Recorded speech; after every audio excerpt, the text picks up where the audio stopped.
Good morning. Welcome to Atheist Church. A little change of scenery here today because I had filmed in a different location because it's overcast and rainy and I just didn't have enough natural light in the living room.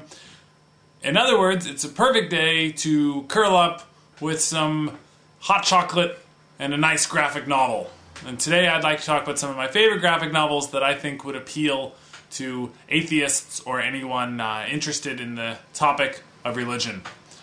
The first one is Blankets by Craig Thompson. This is one of my favorite graphic novels, period, and I recommend it really highly. Just very honest, beautiful storytelling about the coming of age of the author.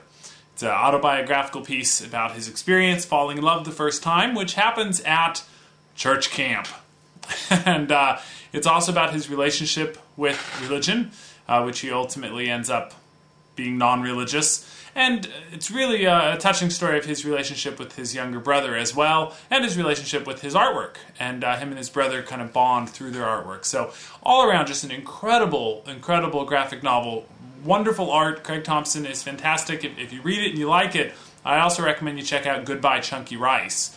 Completely different flavor. It's amazing that it comes from the same person, and yet just as touching and beautiful, and top of my list. So, Craig Thompson, Blankets. Check it out.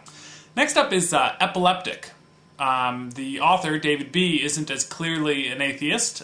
He certainly explores skepticism, though, in this story of his own childhood, growing up with a severely epileptic brother, and the treatment that is sought for his brother after medical treatments fail or become increasingly just frightening is macrobiotic. And the first macrobiotic practitioner that he works with is actually fairly successful in treating the epilepsy. Tell the story how it happened, right? So some skeptics might go, huh? Or wonder why. But then it's a really interesting exploration of religious leadership and what it does to a person's brain to have or even just to lust after the kind of control that a religious leader has.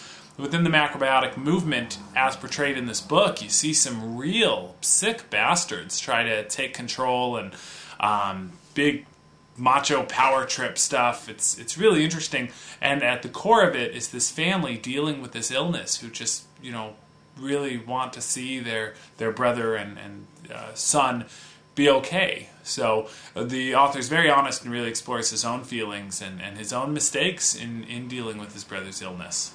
So Epileptic by David B. It's French, but it has been translated into English, and the artwork in this one will just blow you away. It's actually different enough that it took me a little bit to get used to the artwork so that I could really fall into the story. And now, a longtime favorite, Cartoon History of the Universe 1, 2, and 3 by Larry Gonick.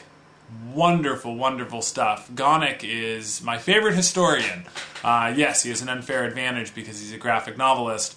But he talks about history in such a way where he says, some historians believe this, others believe this. Here's why. Here's what I think. He gives things as theories instead of like, this is what happened, believe it.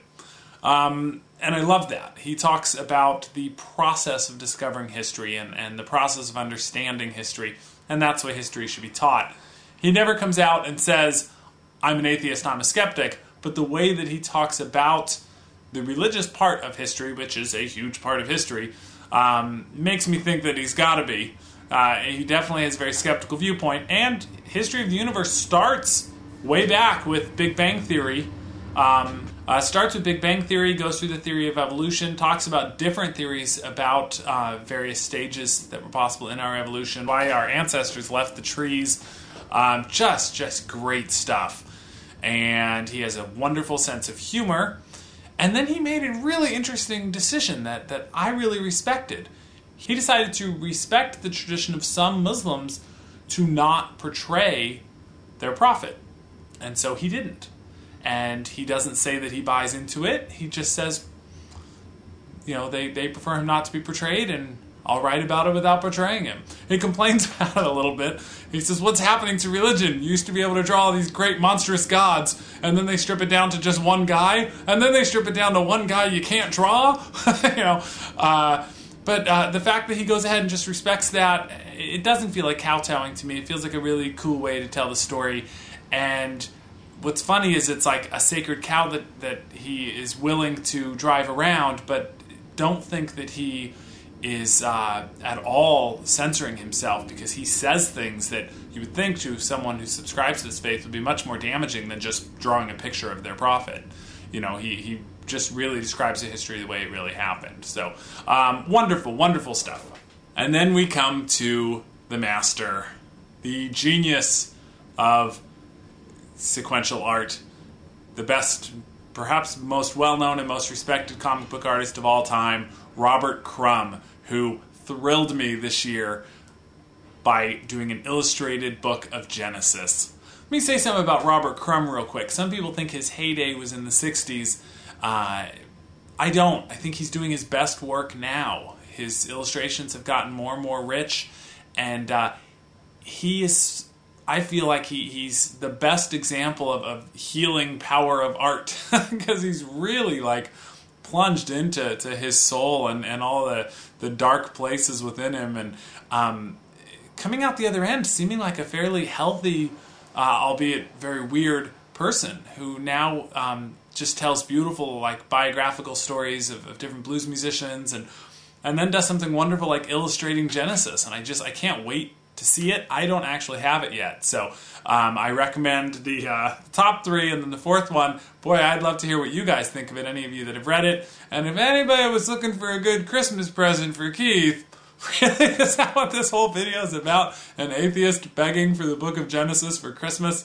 And as long as we're talking about Christmas, hey, I think that comedy CDs make wonderful Christmas presents, and giving someone a comedy CD from an atheist comedian to celebrate the Savior's birth, it doesn't get much better than that. We'll see you guys next week. Bye-bye.